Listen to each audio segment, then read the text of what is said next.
I always tried to speak about it. I just never got through it. Just studied it, and it always intrigued me about how the Salaf in what I'm going to speak about today always intrigued me. I'm going to tell you what it is in a second. So it might not be.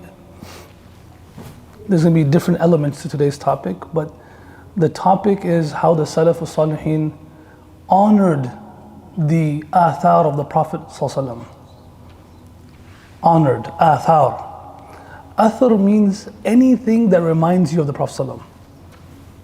How did they interact with things that reminded them of Habibullah ﷺ? SubhanAllah, it's a very lost art, to be honest with you. How does someone, and what really hits me about this topic is, when you're traveling somewhere and you're away from your family. It happened in Tucson. I was away for like a few weeks, and I am walking down a school hall, and I look on the wall, and there's all these names of kids, and there's like Hussein, like my son's name, and right away it reminds you of your son. And you start looking at it, I'm like, yeah, this guy's probably a top student in this class.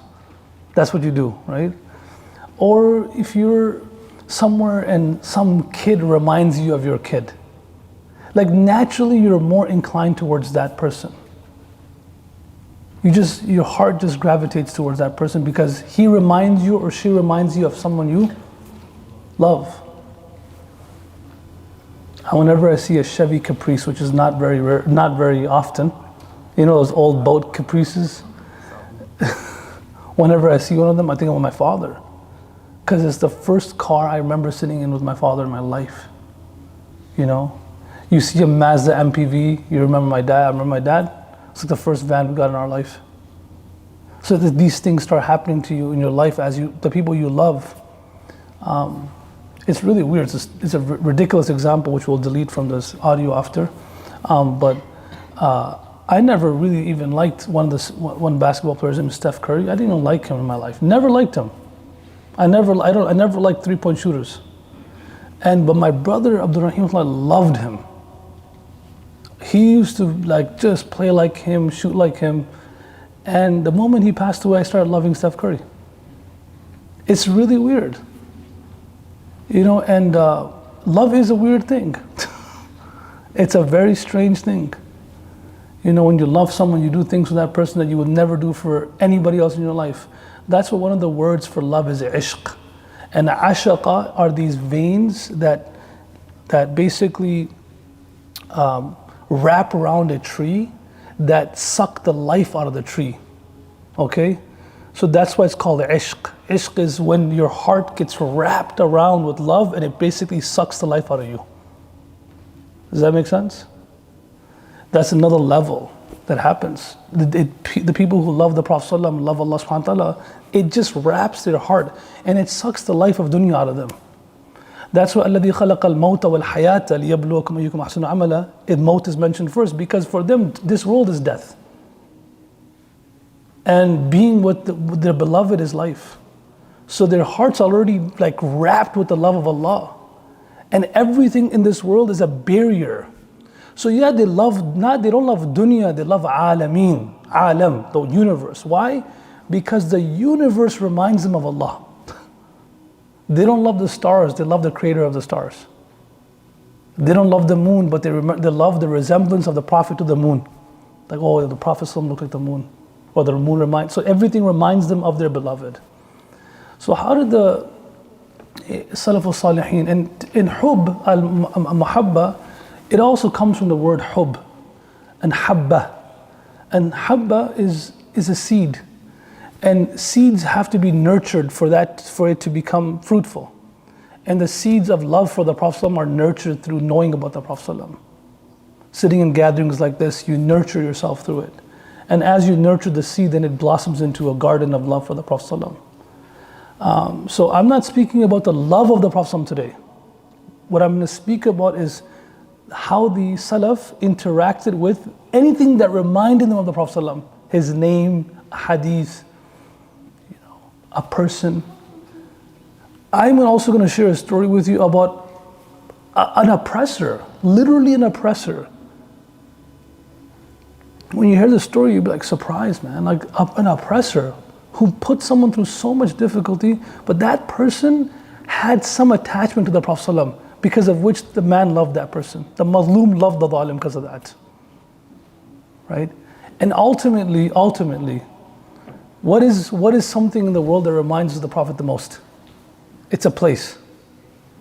Medina. Medina. So that's how we'll conclude today's discussion. What was their level of enthusiasm, man? They loved the Prophet so much. Sallallahu Alaihi Wasallam. And how did they interact with Medina? How did they interact on the journey to Medina? What did they do when they first saw, the athar of Medina? What did they do when they first walked into the masjid? I mean, that's a lot of stuff. Hopefully we'll cover a few of these things in the next 15, 20 minutes. Allah in the Quran, He says, فَالَّذِينَ آمَنُوا بِهِ وَعَزَّرُوهُ وَنَصَرُوهُ وَاتَّبَعُوا النُّورَ الَّذِي أُنزِلَ مَعَهُ أُولَٰئِكَ هُمُ الْمُفْلِحُونَ. Those who believe in the Prophet ﷺ, وَعَزَّرُوهُ, and they honor him. They respect him, they honor him. And they help his deen. And they follow that the message that he was sent with, they are successful. So yeah, we could say, like we love the Prophet ﷺ, but we have to know, what does it mean to honor the Prophet ﷺ? Let's look at the lives of the Salaf in a way where we can understand. The first person I will speak about, and there's 5 different stories he mentioned. So the first person I'll speak about is Imam Malik rahmatullah alayhi. Imam Malik rahmatullah alayhi, inshallah in our class in Adab al-Muta'allimin this next semester, so people don't try to sneak out of your third year, or your advanced class or second. I see all the stalkers who are there. Stay in your classrooms, inshallah, you can learn about it later. But we're going to learn about Imam Malik rahmatullah alayhi. And one of the things about Malik, someone said to him, he was a person that he was very respectful to the athar of the Prophet ﷺ. He had a lot of adama for the athar of the Prophet ﷺ. The things that athar, I'll translate as those things that reminded him of the Prophet ﷺ. Athar, like the footsteps. When you see a footstep of somebody, or you see a small shoe, it reminds you of who? That small baby, right? And so that's why small shoes are cute. It reminded you of your son once upon a time when he was actually cute. Now he's a menace, right? He's just chaos in the house. I'm like, Mazi, man, you were like this before. It's like, that wasn't my shoe. Like this, like that's, they were so cute when they were at that age, and all of a sudden, don't know what happens to them. So, كان مالك إذا ذكر النبي صلى الله عليه وسلم يتغير لونه وينحني حتى يصعب ذلك على جلسائه. The first thing that's mentioned about the athar of the Prophet ﷺ is Imam Malik rahmatullah alayhi, when the name of the Prophet was mentioned, the name of the Prophet is mentioned, his face would turn pale. And he would start crying so much that people will feel uncomfortable sitting next to him. They would try to figure out a way to change the topic. Have you ever seen someone like that before with someone who passed away? You go through that with people who passed away. Like, I'm sorry for bringing this up, because the moment they bring someone's name up, wallah, it's sometimes, as a scholar, you make mistakes. Of course, we all make mistakes. But one of the things that sometimes you go through is all right, so how's your father? And because you met the father last year, so, how's your dad doing? And the guy looks at you and he just starts crying because his dad just passed away a few weeks ago. That has happened to me multiple times in my life. So how's your father? You know which one was the worst one? How's your son doing? How's this? And I'll say his name. How's he doing? And he'll look at me and I just start crying. I'm sorry, man. Forgive me. I'm sorry for bringing it up. Everything okay? It's like, Sheikh, he just passed away a few months ago. How, man? Just never woke up. This is how they would interact with the Prophet's name every single time his name was mentioned. What kind of love is that for the Prophet ﷺ?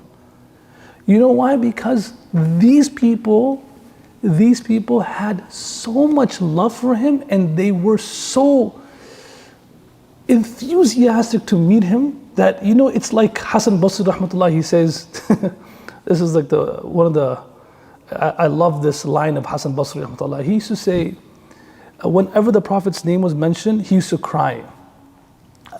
And especially when the hadith of that date palm tree, remember that date palm tree that the Prophet used to give khutbah next to? You guys remember that story? Like the Prophet used to give khutbah next to a date palm tree, and then someone made for him a member, so he moved not too far away from the date palm tree. And as he got up that Jum'ah to give a khutbah on the member, the tree started crying. And the Prophet had to come to the tree and hug the tree and went back to the member, and he said, if I didn't hug this tree and didn't promise this tree that it will be with me in Jannah, I would have cried till the day of judgment. So Hassan Basri, he says, Ya ibadallah, O servants of Allah, al-khashabatu tahinnu ila Rasulullah shawqan ilayhi limakanihi min Allah fa antum ahaqqu an tashtaqu ilayhi.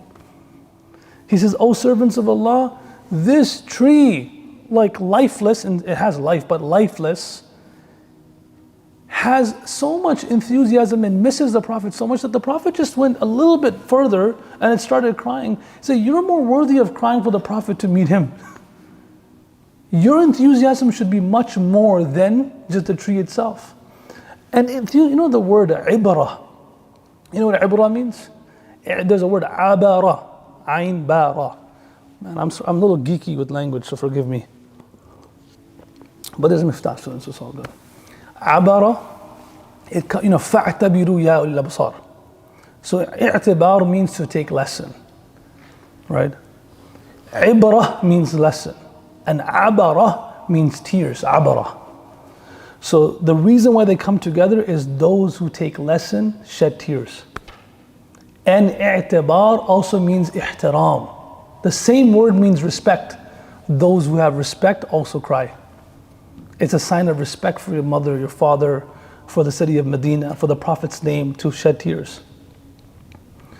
كيف نبكي من ذكرى حبيب ومنزلي. You know, Imam al-Qaysi used to say, just, the way, to understand how much someone loves somebody is the ibarah of theirs, the abarah, the abarat.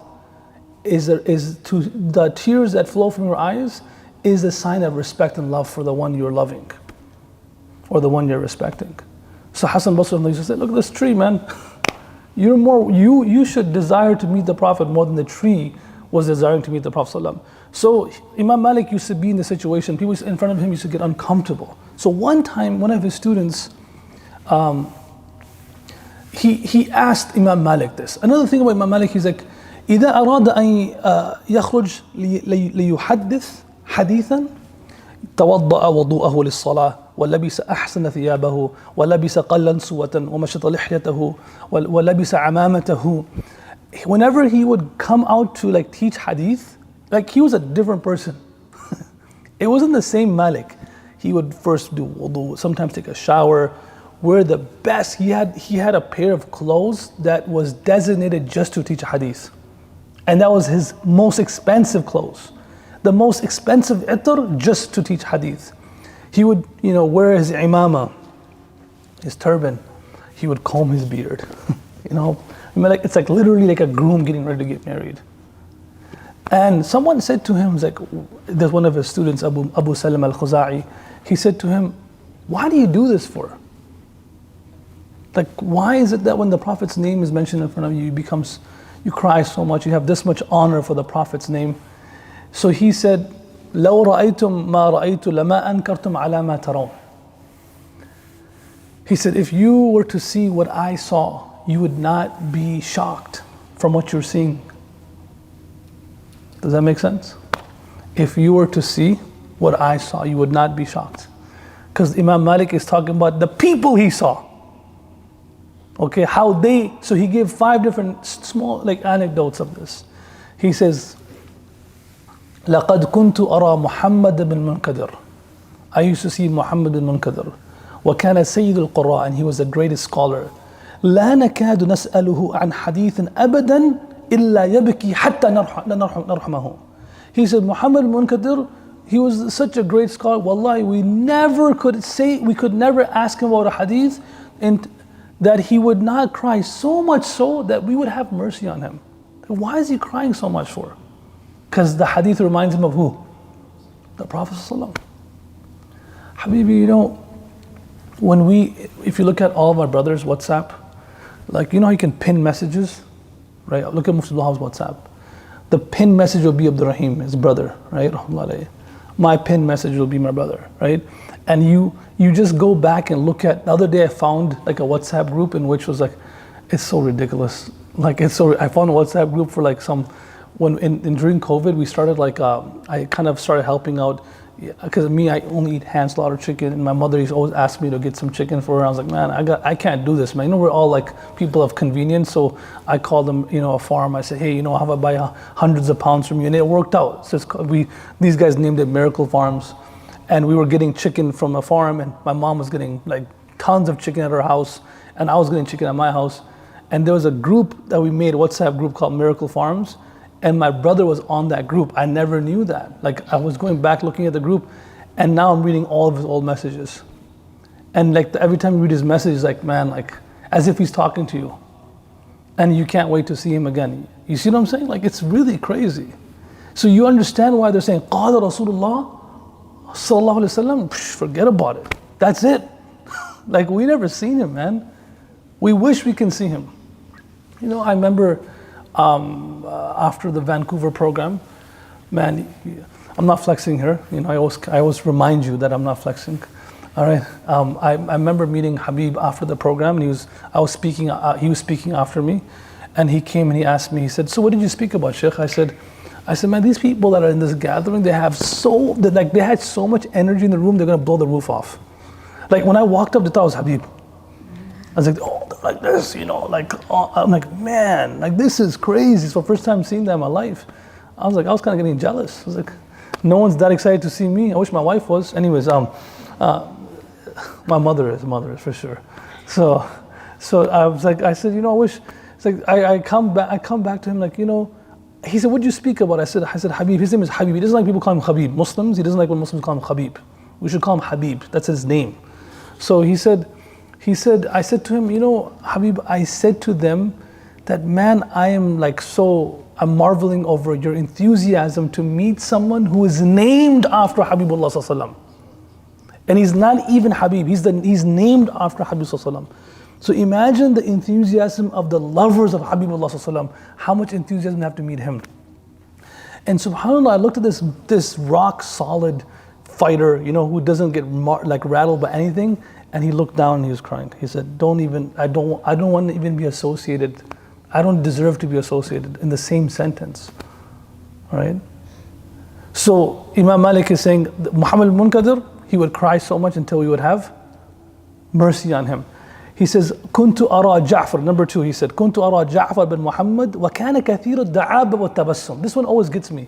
He said, I would spend time with Ja'far bin Muhammad. And this man was hilarious. Like, just think of Ja'far bin Muhammad as Sheikh Abdullah.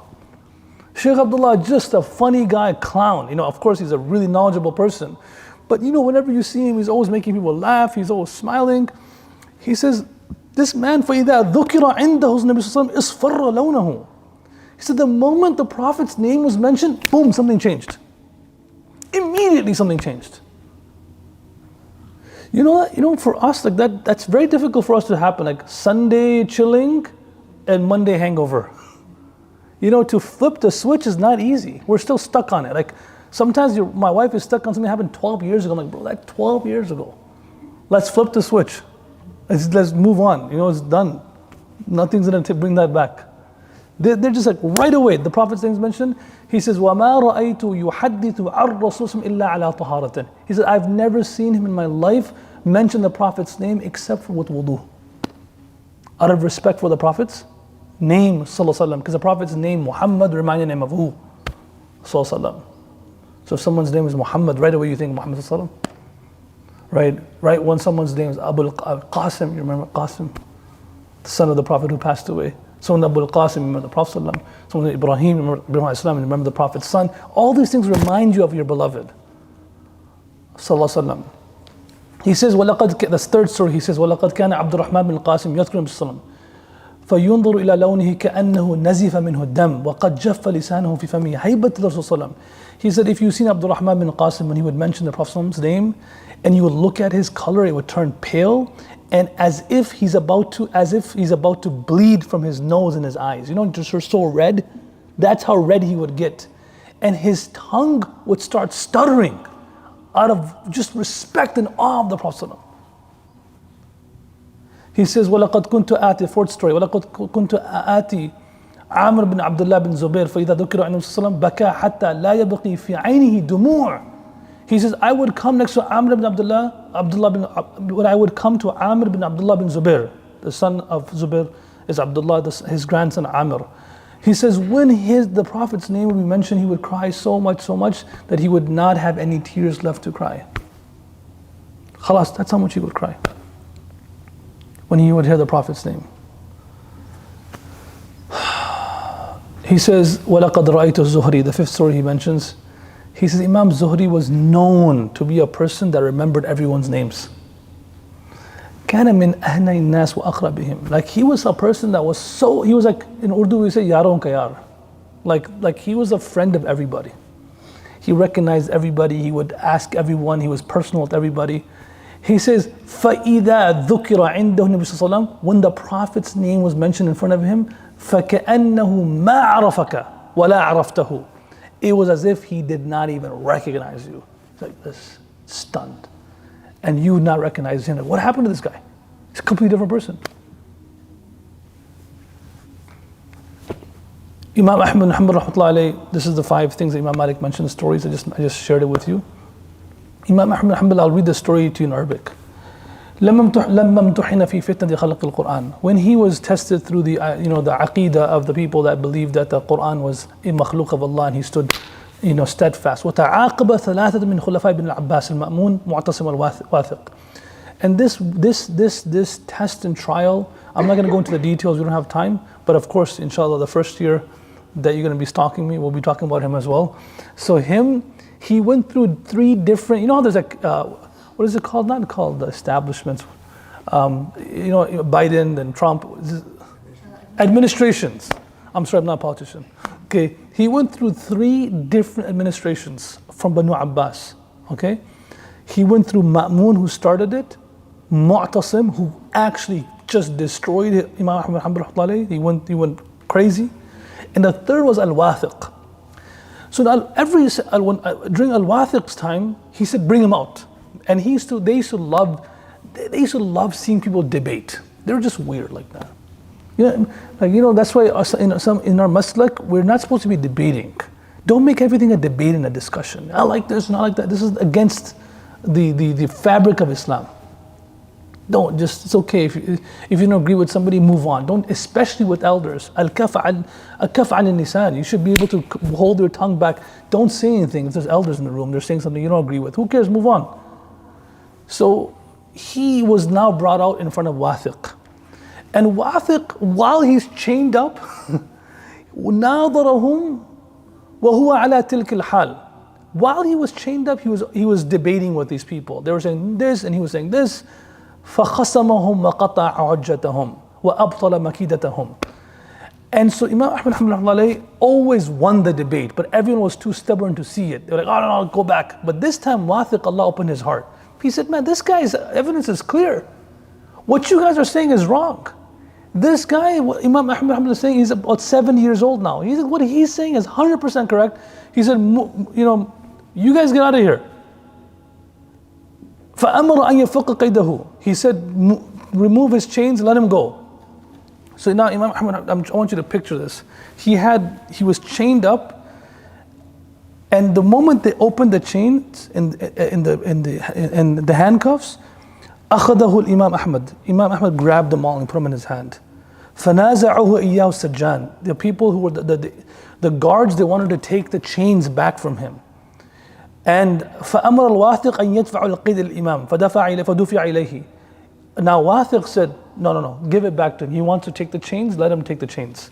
So he had the chains and the handcuffs in his hand. فسأله الواثق عن سبب أخذه.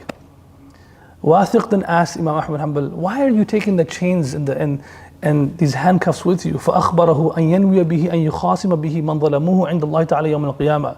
وقال رحمه الله أقول يا رب سل عبدك هذا لما قيدني وروع أهلي وولدي وإخواني بلا حق. He said, I want to keep this with me, and I want these chains and these handcuffs to be with me on the Day of Judgment. And I want to present them to Allah subhanahu wa ta'ala. I want to ask Allah, oh Allah, ask these people, why did they imprison me? And why did they strike fear in my family's heart? Why did they make my family so frightened, my children so frightened, my brothers so frightened? For no reason. I want to ask Allah this question, to ask these people.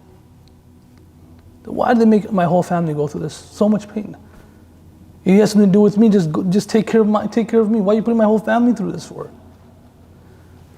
وبكى الإمام أحمد حنبل فبكى الواثق وبكى من في المجلس.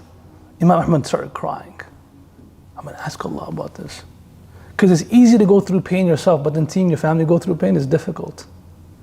And even the Khalifa started crying, who's the one he's a zalim of the time.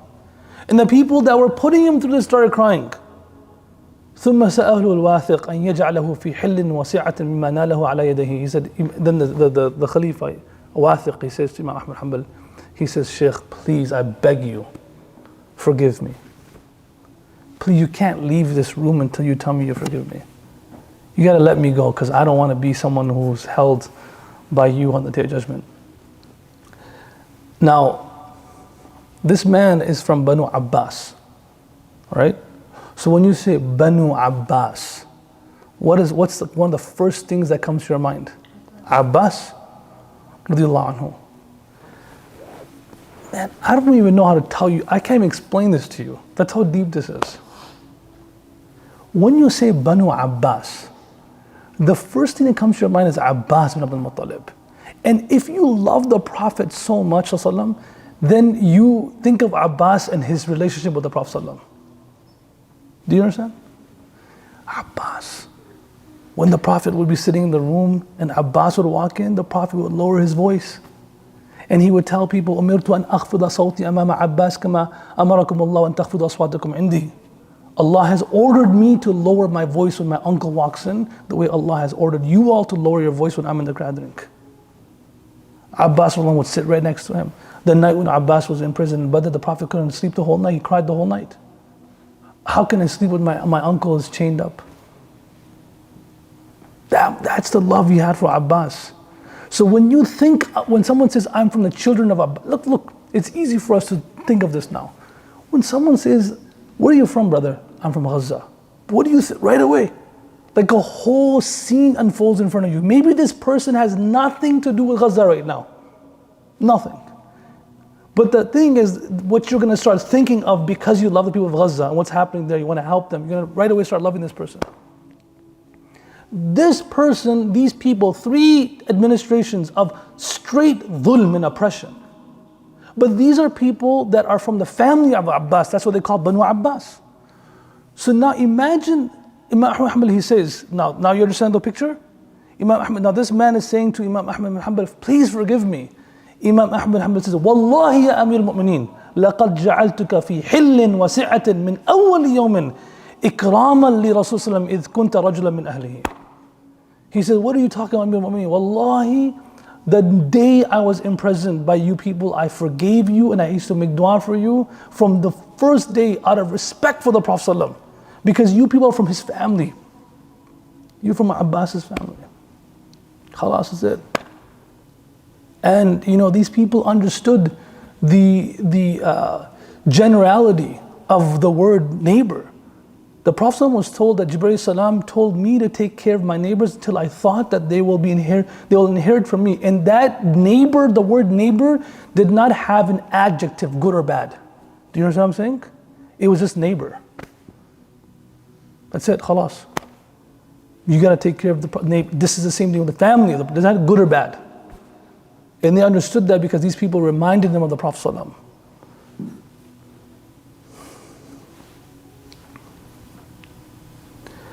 Finally, man, I think we're done with the time, right? We have a few more minutes. Finally, you look at these people, and you look at them, And their love to see the city of the Prophet ﷺ was unbelievable, man. Umar bin Khattab anhum, when he went to Bayt al-Maqdis, people talk about him getting the keys of Bayt al-Maqdis. People don't talk about the story of Ka'b Ahbar accepting Islam. Okay, he was a Jewish alim. He accepted Islam, and the moment he accepted Islam, he grabbed him. He says, "Come with me to Medina. I'm going to show you Medina. I want to take you to the grave of the Prophet ﷺ. Right? I want to take you there." Why? Because if you were the Prophet was alive, he would be so happy to see you accept Islam. Right away took him there. Khalid bin Ma'dan, his daughter Abda, she used to say that my dad, how he used to put himself to sleep, he used to just put himself to sleep by just repeating over and over again, "Oh Allah, please take me to the city of my beloved. Please take me there. The city where Jibreel came down, the angels came down, the city where the Prophet lived, the city where the Prophet drank water, the city where the Prophet sat with the Sahaba." And like this, he would fall asleep. Just saying this over and over again. And we ask ourselves, why don't we see the Prophet in our dreams? Because we fall asleep looking at our phones. It's a huge difference between us, the way we fall asleep, and the way they fall asleep. Upon, these people, even the Prophet ﷺ himself, when he would get close to Medina, he had so much love for Medina. When he would get close to Medina, he would start seeing like the trees and the hills. He would start riding his camel faster. Let's get there quickly. Because he wanted to die in Medina. Right? And he would say, one of the poets, he says, وَأَبْرَحُ مَا يَكُونُ الشَّوْقُ يَوْمًا إِذَا دَنْتَ الْخِيَامُ إِلَى الْخِيَامِ. He says, you have this enthusiasm to get to a destination, but then when you start seeing the traces of your beloved, then you just want to get close to those traces. You want to get close to those landmarks. إِذَا دَنْتَ الْخِيَامُ إِلَى الْخِيَامِ. When you start seeing the tents of your beloved, you want your tent to be, and so you quickly rush there. One poet, he says, this is Alama Suyuti Rahman mentions about the scholars of the past. They would say these poems the moment, when you flying over Medina, when you get to Medina or you get close to it, and you start seeing the lights and the minarets. وَلَمَّا رَأَيْنَا. I want you guys to try to understand the sweetness of this poem. وَلَمَّا رَأَيْنَا رَسْمَ مَنْ لَمْ يَدَعْ لَنَا فُؤَادًا لِعِرْفَانِ الرُّسُومِ وَلَا لُبَّ نزلنا عن الأكوار نمشي كرامة لمن بان عنه أن نلم به ركبا. He says, when we started, وَلَمَّا رَأَيْنَا, once we started to see the landmarks and the traces of the city of our beloved, such traces and such landmarks, لم يدع لنا فؤادا لعرفان الرسوم ولا لبا, that it did not just forget the beloved himself. There are some people who saw the Prophet, like Hazrat Aisha says that one woman came and said, "I want to see the Prophet's grave," and when she removed the curtain, the moment she saw it, she passed away. Some people just see someone the poet is saying, our love cannot even withstand this. We can't even comprehend and tolerate seeing the traces of our beloved. Imagine seeing the beloved ﷺ. He says, what we can do is نَزَلْنَا عَنَ الْأَكْوَارِ نَمْشِي كَرَامَةً. From far away, we just get off of our rides and we start walking, right? Why? Because لِمَنْ بَانَ عَنْهُ أَنُّ لِمَّ بِرَكْبَةٍ. It is so disrespectful that we just rode up to his city. How could we have the courage to do that? It was very common among the Salaf al-Salihin. When they got to Dhul Hulayfa, they would walk 6 miles to the city of the Prophet, to the Masjid of the Prophet. They never would ride a camel or a horse. They would get off and they would walk. One poet, he says, لو جئتكم قاصدا أسعى على بصري لم أقضي حقا وأي الحق أديت. He said, if I came in your service walking on my eyes, walking on my head, Wallahi, O Prophet of Allah, I did not fulfill the right of your respect. And how can someone like me even respect you properly? لم أقضي حقا وأي الحق أديت. How could I even comprehend to fulfill your respect and your honor, even if I walked on my head? He says, وَلَمَّا رَأَيْنَا مِنْ رُبُوعِ حَبِيبِنَا بِطَيْبَةَ أَعْلَامًا أَثَرْنَا الْحُبَّ وَبِالطُّرْبِ مِنْهَا إِذَا كَحَلْنَا جُفُونَنَا شُفِينَا فَلَا بَأْسَ نَخَافُ لَا كَرْبًا. He says, when we first saw the city of the Prophet ﷺ, right away, right when seeing the traces, the minarets, the mountains, Mount Uhud, we, like when you saw Mount Uhud, like what happens to you when you see Mount Uhud? Some people went from Umrah right now. I just came back, like, what happens to you when you find out the Prophet drank from this well? Or the Prophet sat here, the Prophet walked here. He says, our love for the Prophet increases once we see that. Even Layla and Majnun, like, it's just, he says, أمر على الديار ديار ليلى وقبض ذا الجدار وذا الجدار وما حب الديار شغفنا قلبي ولكن حب من سكن الديار. People saw this man Majnun walking around, kissing the walls of the city that Layla lived in. And someone asked him, what are you doing here walking around, strolling around the walls? He's like, it's not the walls that I love the one who lives within these walls. Right? It's not the walls in the mountains of Medina, but the one who sat on this mountain, who walked on this mountain, who fought on this mountain, who bled on this mountain. This is why we love this mountain of Uhud. This is why we love the city of the Prophet ﷺ. He says, وَبِالطُّرْبِ مِنْهَا إِذَا كَحَلْنَا جُفُونَنَا. Wallahi, we wish we could just, Imam Ahmad used to say, he said, I wish, because he was born in Gaza, he says, I wish I could just go back to Gaza once and take the dirt of Gaza and put kuhul in my eyes. Surma. That's how much I love it. So I miss it so much. So he's saying that over here, is I wish I could just, take the dirt of Medina and put surma, kuhul, in my eyes. Because that's all I want, that's all my eyes will ever need. So this is the love for the athar of the Prophet ﷺ. Let me put you in the shoes of Uwais al-Qarni, rahmatullah alayh. The man who had so much love to meet the Prophet ﷺ, but he never met him. Just put yourself in his shoes the day he walked into Medina for the first time. Where did Uwais al-Qarni pass away? Do you guys know? He was shaheed. He passed away in the Battle of Siffin. And that's another battle that if you stay in Miftah long enough, you'll find out about. So we're gonna keep going. But I just want you guys to know, but you guys know Uwais al-Qarni. If you don't know, learn. So Uwais al-Qarni was someone that the Prophet told him to stay back and serve his mom. So because he was serving his mother, he couldn't come to see the Prophet ﷺ. And the Prophet told Ali and Umar radhiyallahu anhuma, this man's gonna come, make sure you ask him to make dua for you because his dua is accepted. He's telling Umar and Ali radhiyallahu anhuma. And Umar and Ali found him in Hajj and they begged him to make dua for him.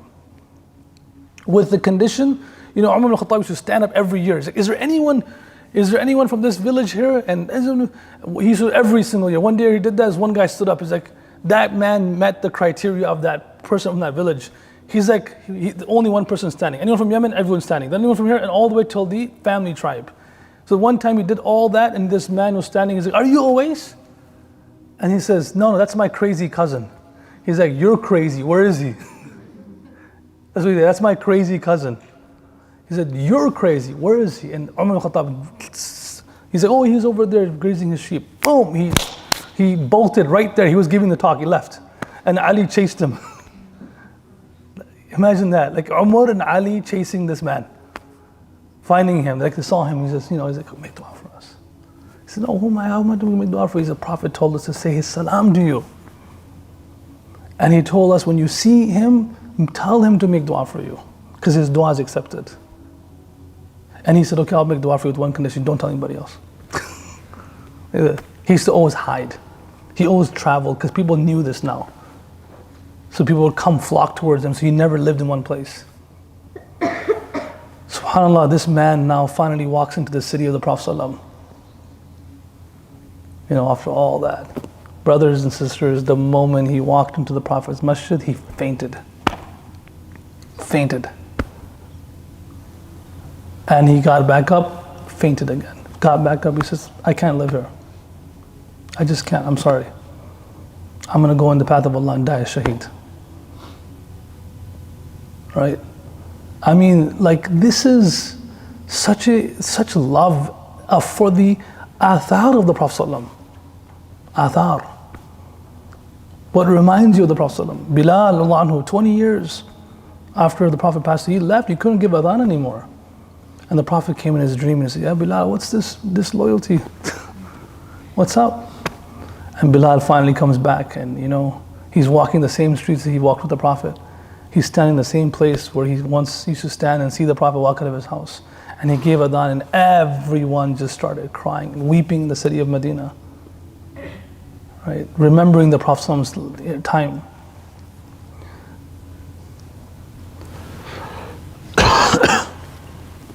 Abdullah ibn Mubarak, he says, I heard from Imam Abu Hanifa, that people always ask, what should we do when we go to the grave of the Prophet? What should we do?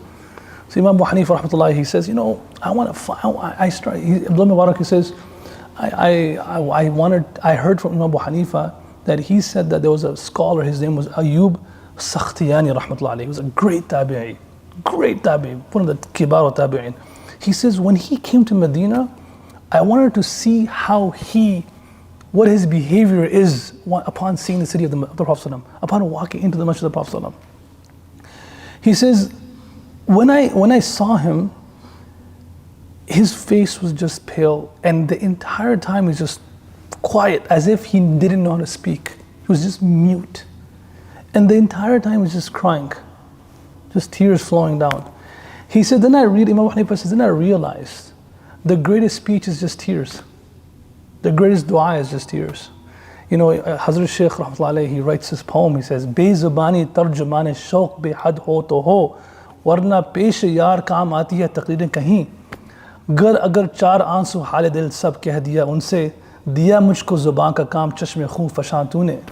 He says, the speechlessness is the greatest way, greatest manifestation of showing your enthusiasm for something. When you say, like that, like they become speechless when they see you, oh my God, is that him? Oh, like this. He said, this is what he's saying. He says, the words don't have any impact on that day. It's the tears that speak that day. Sukut ishq ko tarjih hai idhar ulfal pat, meri aahein rasa nikli ye nale bi athar nikle. He says, on that day, the silence of love is much more effective than the words of a person who loves. Oh yeah, it's a beautiful place. Oh, you saw that place? No, the silence of love, which is expressed through tears. SubhanAllah.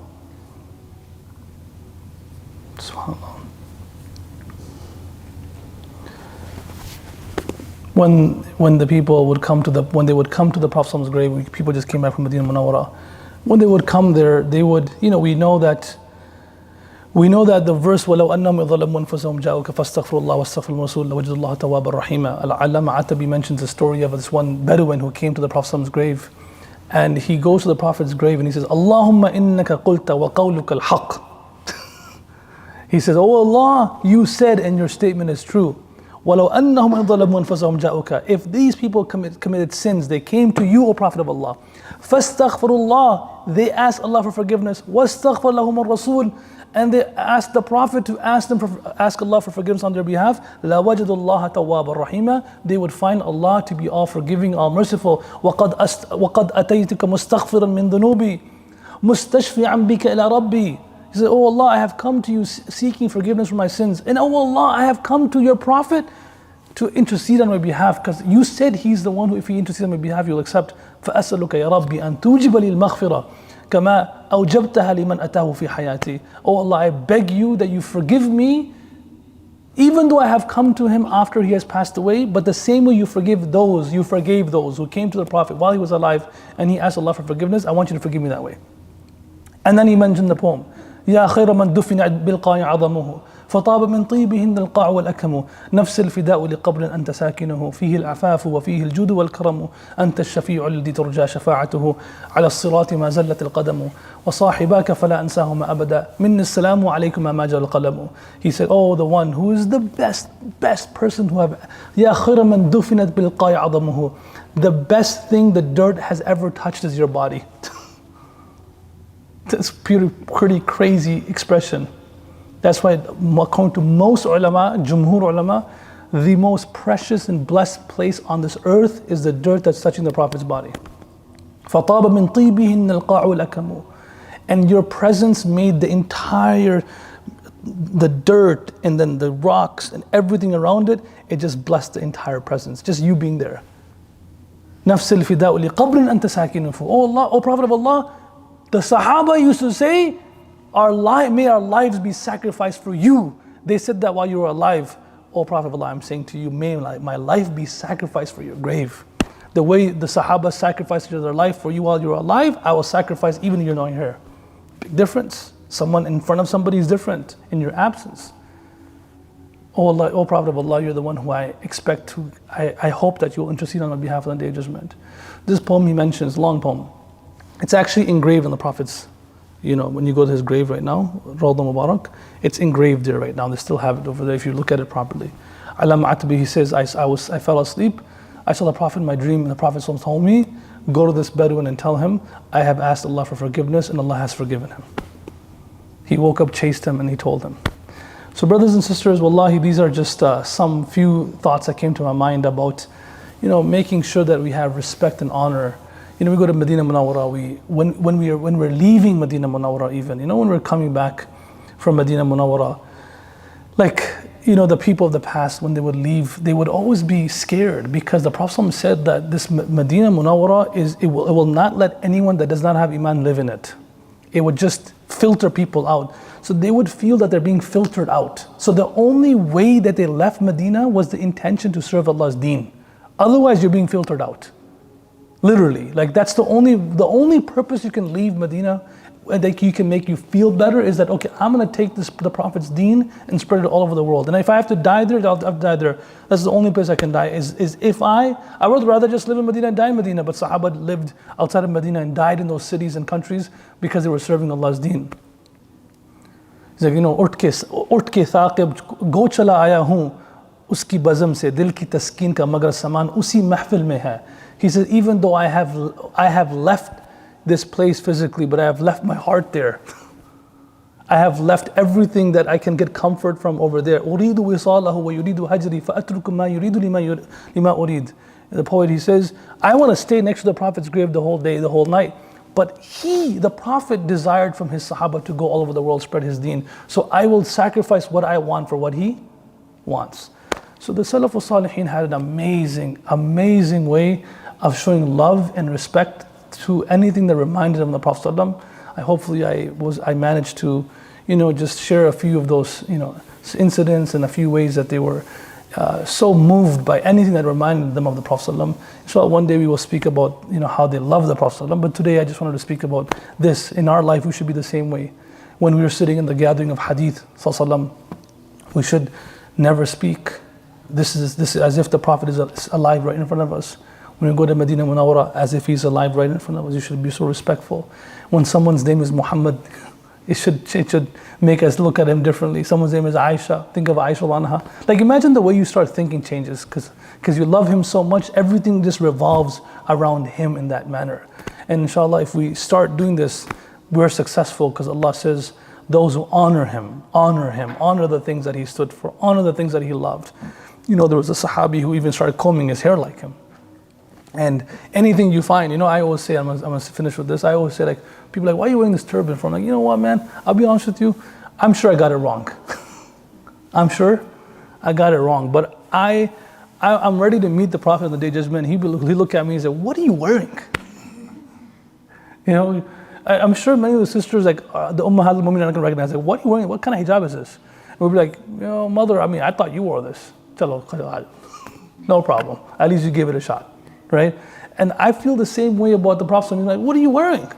I thought that's what you wore. You know what? You got it pretty wrong, but it's fine. I honor you for trying to be like me. Let's go. I feel like that's how our conversation will end up being, inshallah. Right? So we have to try to just copy and emulate as much as we can. Zahir, batin, publicly, privately, thought-wise, mindset-wise, speech-wise, and honor the things that remind you of Allah and Rasul. صلى الله عليه وسلم جزاك الله خير وآخر دعوانا الحمد لله.